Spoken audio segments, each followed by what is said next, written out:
Hey y'all, I'm Dan Hamilton, host of the Next Gen Warrior Show. As always, the Next Gen Warrior Show is brought to you by Chairman George P. Bush and the Texas Veterans Land Board. It is a really hot July day here in Central Texas, and I'm joined by Shaun Miller, who's joining us via Zoom in Central Texas as well. He is the Chief Business Officer at Aspire Allergy and Sinus here in Central Texas. Shaun, I'm excited to have you on the show today to talk about the impacts that COVID has had on your business, kind of what you've learned through that process and what your roles and responsibilities are as the Chief Business Officer. Before we get into the personal and professional development lessons, tell us about your military service. Yeah, thanks for having me. I got commissioned in May of 2006, and I did just under 8 years with the Marine Corps. Got out as a captain, did the basic training, the basic school, and then I became an infantry officer. So I went to infantry officers course in Virginia, got linked up with my first unit, 1st Battalion, 6th Marines out of Camp Lejeune, Camp Swampy. I did a stint as a platoon commander and got to deploy to Afghanistan, support a mission in Garmsur in the southern province. And then when we got back, I transitioned to XO. Did another deployment to Afghanistan. We did the big push into Marja in 2010. After I got back from that, I wanted something a little bit different, and I got a strange job supporting the West Coast Seabees out of California. And so I had a kind of a mixed cadre of military contractors, Navy, Marines, and we were responsible for training the entire Seabees on the West Coast, from everything from how to shoot to how to plan battalion operations. It was a lot of fun, got to do a lot of different things. Had my first child, and then got out of the Marines in August of 2010. So I'm interested to know, let's just kind of jump right into it here. What are the roles, the responsibilities, and what does the day-to-day look like for a chief business officer? Every day is different.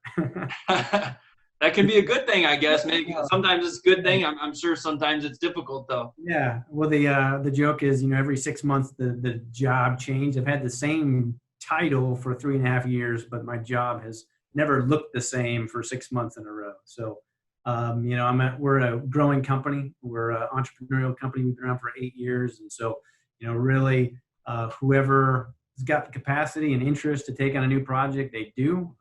The owners and the leadership of the company are really good about offering opportunities and trusting their staff. So right now I've got everything from kind of overseeing pharmacy operations and kind of supporting our patients on treatment. I am in charge of clinical operations in Colorado. I have a great staff on location in Colorado that does that, but I offer them kind of the executive support. I help with acquisitions and integrating practices that we acquire, making sure that they can be successful in our model. And I run a team a training cadre that does that. I support kind of different training initiatives and different teams that we have as well because of the military training background. And whenever kind of a new process gets launched, I help kind of bridge all the gaps of the different departments and kind of be the connector of sorts. And then I oversee the patient services. I got a great director that sees the day-to-day, but I, again, provide the executive support to our patient services department as well. So how large is the operation then? Are you mostly in Central Texas, or where are the other operations that you're overseeing?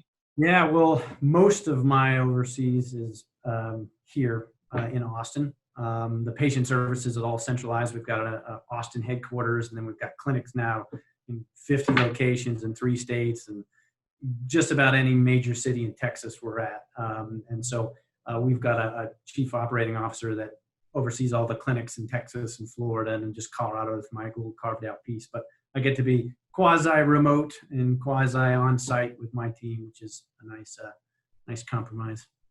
Well, you did talk about the impacts briefly of COVID-19, and you talked about how business for you every 6 months, your job title, your roles and responsibilities seem to change. And I'm guessing maybe now more than ever. Can you discuss with us a little bit about the business and social impact, what that has taught you about business? Yeah, I mean, I think it reinforces that the more you know, the better. Unfortunately, you never know when the next disaster is going to strike, and when someone can't work because of family issues or just the business climate where you can't support a staff of a certain size just because of financially, and so being able to throw in at a variety of different levels. We've got managers that are acting as operators now, and everybody's wearing a different hat. So just being flexible and having kind of contingency plans already built because the playbook is unknown. You think it's one way, and then a big variable changes, and you got to adapt. And so, being flexible is always a very important. Do you think being flexible is the name of the game, maybe for all businesses at this point? Absolutely. I mean, yeah, the here in Texas, we're talking about, who knows, potentially another shutdown. Hopefully, it doesn't come to that. But you react on a very short time horizon, and if you're on a 12-month learning cycle, you're always going to be behind, and you're going to fail. And so, the faster you can, analyze, adapt, react, the better it's going to be for everybody. Do you think some of your prior work experiences, maybe not just in the military, prepared you for the current circumstances, and not just, not specifically with COVID, but how did your prior work experiences prepare you to be the chief business officer? Every job you do is a building block to the next one. And so even when you're doing it and you're like, oh, this sucks. Yeah, I I know. don't go through this. I can look back now and, oh, I see why my boss was doing that for me, or why they cared about this, or, why I had that job. I mean, I can tell you, I don't think you'll meet somebody who was an XO in an infantry, company that really loved that job. They love working the stuff.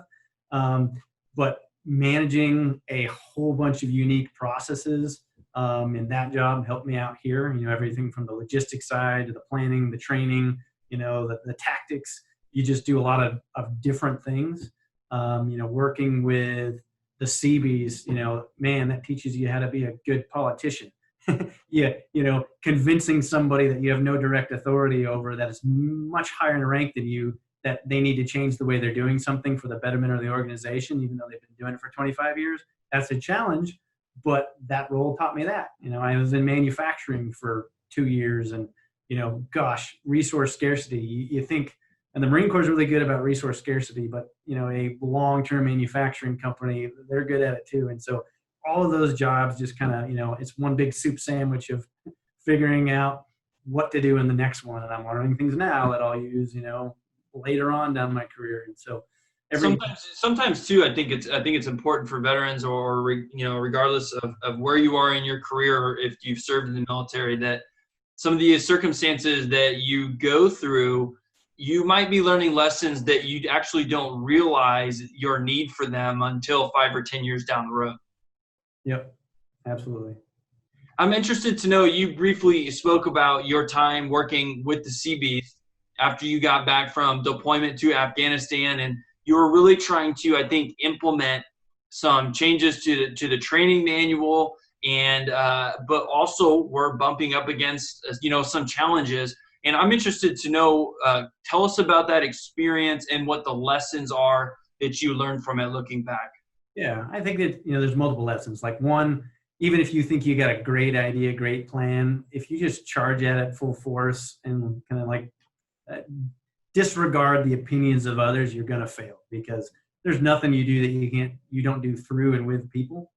And so even though I knew what I wanted to do, I very quickly realized that I needed to find a way to advocate and get other people to advocate for that change, and build some coalitions. And so, I spent a lot more energy in that job trying to convince people to do something, rather than, the tried and true Marine way, which is just do this because I'm telling you, which that doesn't work well on the civilian side. And it didn't really work well on the CV side. And so that was probably the biggest lesson, of just a different approach to convince people to do something is going to be good for them in the organization. And what was that at that point? Everything from how you learn something, what resources you put into learning it, how what you're learning. They were using information from Vietnam era where it didn't really have, as much of a merit in the here and now. And so, yeah, and sometimes taking it seriously. It's what I was teaching them was definitely second fiddle to their main job function, or what they viewed as their job function. But, as a force protection measure, we taught them things that maybe were beyond their scope of what they thought they would normally do. And better to be over ready than under ready. And so convincing people that that was important and to do the right resource allocation to that. A silly example is some organization had convinced them that they had to shoot like the Navy SEALs, and they were going to put so much money into this crazy shooting package that even Marine infantry didn't do. And I had to kind of pump the brake and say, this is a waste of money. You don't need to do this. Here's a recommendation. Here's a hybrid, based on lessons learned from a couple different areas. Obviously, plagiarize from the Marine Corps as much as possible, but it costs less. You're the appropriate level of effectiveness for the job, and it seemed like there was some buy-in on that. I guess the verdict's not out. I haven't talked to them in a while, so we'll see what they're still doing. But making a good case analysis for something you should do and convincing somebody rather than just telling them what to do. So the thing that is always interesting to me is the chart that people the path that people chart in their careers after the military, and how much different that tends to look than what they thought it would when they were in the service or even immediately afterwards. And I'm interested to know what your immediate transition, the couple years after you left the service, what you were doing. And, were you content with that? Did you feel like you were on the right path? And how long did it take you to feel like, what, I am doing what I want to do after the military, and it is providing me either tangible value, or I'm just comfortable doing it and not being in the Marine Corps. I'm comfortable not deploying. I'm comfortable not being in the fight, because I think there's a difference between having a great job and feeling content with the position that you're in. And just wanted to know what your experience was like that with that was. Yeah, well, that's a kind of a difficult question, but I'll try the best. My first job out of the Marines, I was an operations manager for an old manufacturing company in Dallas. I am an Austinite, so Dallas is not my favorite place. I can appreciate Dallas; they're good people, but I prefer the hill country. But the job was not fulfilling to me because I felt very constrained in my freedom to really change what I thought needed to be changed. I was given a very strict, this is the process that works, do this process, and you should get this result. I had no proof that process worked, and it was not the process that I would have taken. It was just few resources. It was a pain. It was hard to hire good staff because nobody was attracted to the company. And it was a little bit of a grind. But I had made a point. I kind of knew probably in the first 3 to 6 months that, this was not the fulfilling job that I wanted, but I dedicated to myself that I'm going to be here for 2 years. I'm not going to make. Why was that? Was that just a personal thing? Like, yeah, I didn't want. I didn't want to seem like a flake. I felt like I owed it to my family, to the people that offered me a position, because it was a risk. They made a new position for me. One of the gentlemen was a Marine Corps veteran as well, and I didn't want to start a career path where it was just, I viewed it as a failure. If I didn't get through 2 years and show measurable results where I can hang my hat on and say, hey, look, yeah, it wasn't a great fit, but I helped you. I earned my keep. Then I could feel good about parting ways. And I feel I did that. I definitely learned lessons that are harder to learn in the military. Hey, budgets are important in the military, but, budgets just show up, actually having a P&L and having to make sure you're having to generate the revenue to pay for this. That's a lesson that's hard to learn in the military. But, I kind of hopped around for a little bit after that, trying to find, it was chasing fulfillment. I had to realize at one point that one, my career isn't the only fulfillment that I have, you know. But I can have. Did you miss the Marine Corps at all? Did you miss Right. combat? Did you miss the deployments, or were you at a point in your military service that you felt like I think a lot of veterans go, did I do enough? I think a lot of veterans saying, did I contribute enough? Uh, were you answering that question at all? Yeah, I mean, I missed it. I mean, there's still days I miss it. I don't think anybody's not going to miss it. Even the people that, the Lance Corporal Underground that, they've got 1.5 million things to say about the Marine Corps. When they get together, they're like, that was pretty cool, Yeah. So it's like the highlight, some part is like the highlight reel of life that it's hard to compare. A good day in the Marine Corps, you can't really compare that on a good day in the civilian world. It's different things, and it doesn't mean that the other is bad, but it's always going to be different. And I think the day you realize that I should stop trying to fully replicate this is the day where you're like, okay, I can kind of relieve that burden. Because there are days like, man, I should have stayed in. What was I thinking? And then it probably wasn't only until a couple of years ago where I fully made the shift. I'm like, I am content. I'm really proud of the time I did in the Marine Corps. I love the time I did in the Marine Corps. I'm also happy I get to spend more time with my family now. I'm doing things that I think matters. I'm challenging myself. I still need to crash a bike every once in a while and shoot a gun to fill that void and hang out with my Marine Corps buddies. But get the adrenaline pumping a little bit. Yeah, exactly. But it covers the whole spectrum now, and that's fine. Was there a moment, or was it a job or something that kind of helped shed some of that, like, because I can remember thinking of myself by my rank and thinking like hearing my first name used for the first time more than my rank and my last name. And, we talked a lot about the cultural impact that the military has on veterans, or that the Marine Corps has on Marines when they leave the military, and that you cannot replicate it. But it is really hard, especially at a young age, when that is such an impactful experience for you, regardless if you deployed or not. It's still a cultural experience that you become so adapted to it and so used to. But like you said, if you can't expect to leave the service and then reassume that culture within a corporate environment or an academic environment. Can you discuss kind of your thinking behind that? Yeah, I mean, you said it exactly right. I mean, you trying to replicate it. It's a cheesy story, but I remember I was forced with, I really need to make a team gel. And I was in this business group of a bunch of different business leaders, and they're like, how do you do team building? And I just sat there and I was like, I have no idea how to make team building except for mutual pain and fear of death.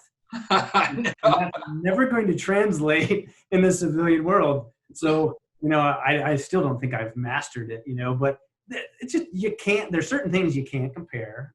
When you stop trying to compare them, everything works so much better. I think moving forward, you should never mitigate your military career, because that is your culture. That's a part of you. And I think you should have pride in it. You should talk to people, and you should, it makes it fun when a new veteran joins the company, because you're always going to have that, oh, I know what you're talking about before you even talk about it. And it doesn't mean you have to alienate people that don't have that background, but you can find it in other ways. And I think it's just the community of veterans helps a lot in that as well. I'm not sure if that answers your question, but yeah, no, it's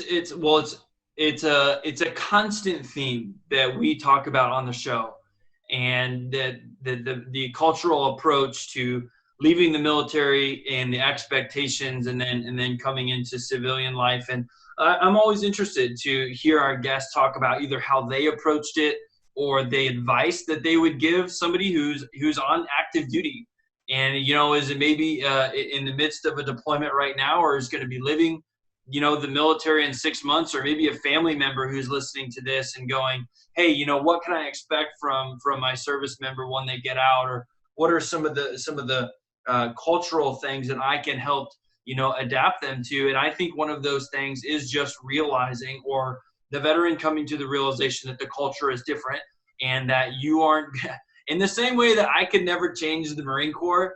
You shouldn't expect as a veteran to be able to get out and then change civilian culture, if that's what you want to say it, because it becomes an exhausting fight, I think. But when you get to the point, like you said, where you begin to learn kind of the joys and the fulfillment of life after the military, it becomes a different approach. And I think, as you said, you kind of shed that. I felt a little bit lighter mentally, emotionally. My approach to life changed. I felt a little bit more confident about what I did. And I'm interested to know too about the hiring practices for veterans. And we talked about the approach for Aspire Allergy in recruiting veterans and in kind of the pipeline process that you articulated. And I'm interested to know more about that, because I think that actually really touches on the culture of a veteran and getting them used to a corporate culture or a business culture, getting them comfortable in that environment, and then hoping that they will succeed in the long run. Yeah. Well, and I've seen a couple different ways, and extreme of having, on the larger companies when I was first getting out, and, the courtship process of recruiting, where they'll have a very lockstep program where they hire a veteran, and they all do a certain very specific kind of low demand job that's kind of learning the culture of the company for 6 months, a year, and they have a next step, and maybe it's a 3-year ramp up plan to get to where you're a seat at the table, even if it's a small table, and they kind of nurture it that way.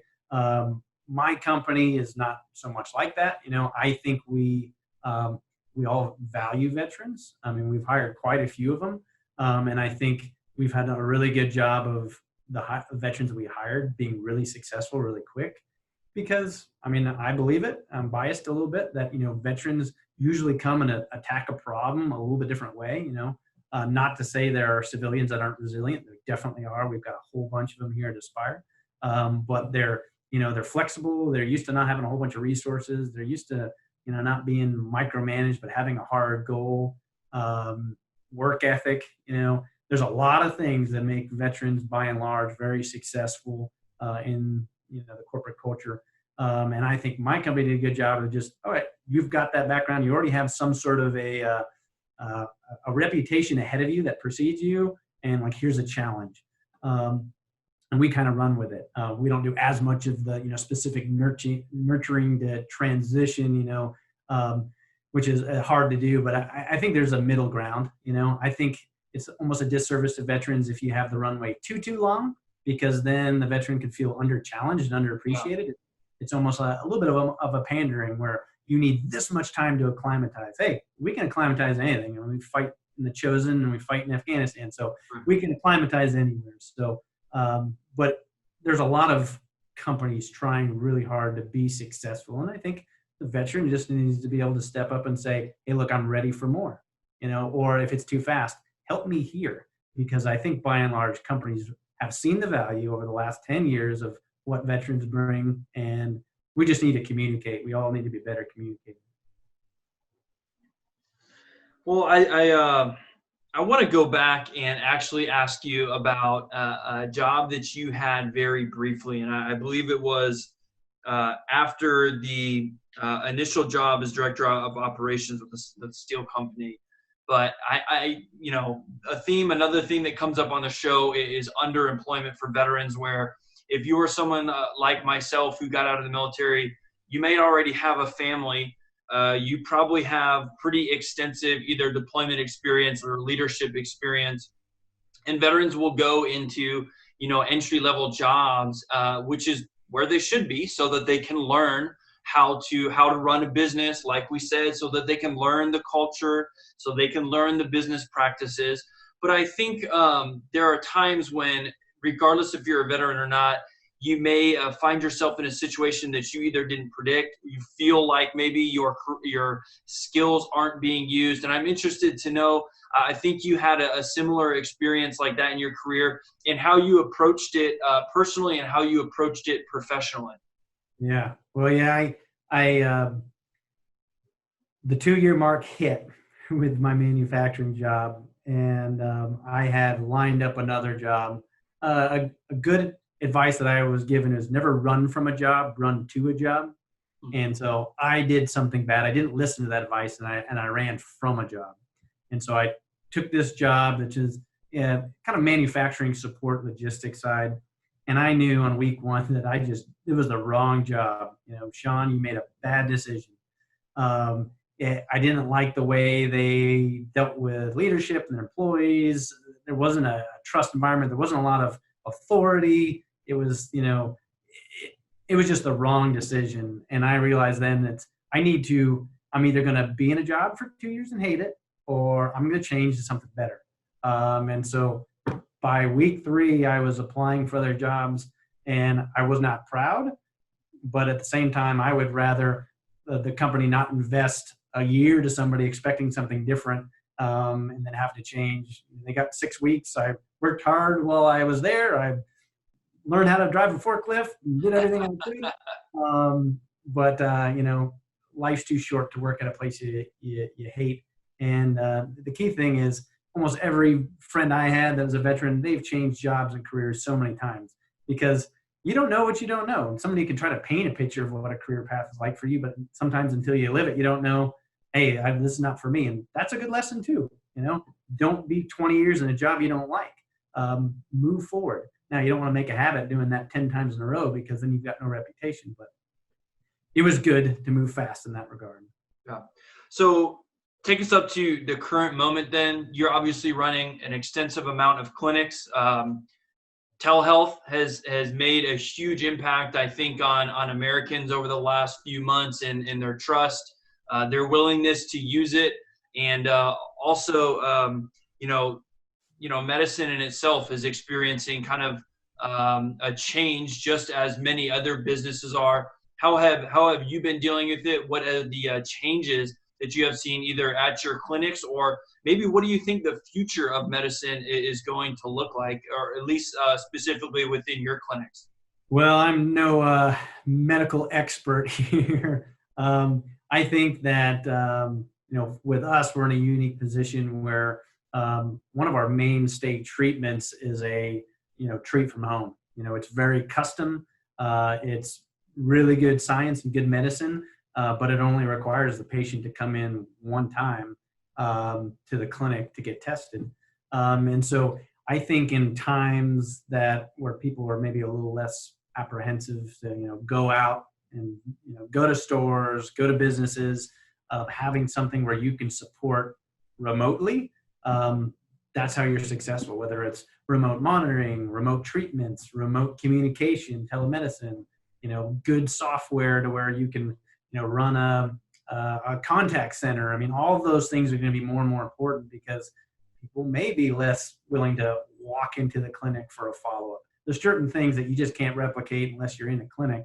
But I think technology over, all aspects in healthcare has got to be, top of the line to make a better patient experience, because the need for healthcare never goes away. It's just the delivery's got to change a little bit. And so I think our company is really well suited for that, and just the way we've approached it even pre-COVID. And we'll continue to tighten up the ways we can do that moving forward. But being able to adapt, that's one of the biggest things. Absolutely. Well, tell you what, I'm going to leave it there, but I wanted to ask if there is one word, or if there is something that you would like to leave our audience with that we didn't get to cover today. I just wanted to give you the last word. Last word, lean on your network. I think the best thing for getting out of the military is talking to people that have done it and are doing it, because you don't want to suffer in silence. Almost everybody has the same experience. It is rarely rosy, and if it is for you, that's awesome. But sometimes just talking it through and knowing that somebody else is going through the same challenge, that'll make you feel so much better. So be willing to do that. You won't be surprised, and it'll make it a lot easier. Shaun, thank you for being our guest today. I appreciate you really walking us through an interesting story of your business transition after the military, and your experiences and in corporate life, and the lessons that you've learned. There's a whole lot of great words of wisdom in there. I appreciate you being our guest today. Absolutely. Thank you, Dan. On behalf of Chairman George P. Bush and the Texas Veterans Land Board, my name is Dan Hamilton. Stay healthy, stay safe, and we will see you back here next Monday. If you are a veteran, if you are in the active duty forces, reserves, or a family member of a veteran, help us spread the word of success stories of veterans after their military service. Continue to follow, share, and like our content. As always, thank you for being with us. We will see you next Monday. Follow us on Instagram at Voices of Vets, on Twitter at Voice of Veterans, and on Facebook at facebook.com/Voices of Veterans. To hear more, please visit voicesofveterans.org. Join us in sharing the success stories of Texas veterans. Thank you for joining us for the Next Gen Warrior podcast.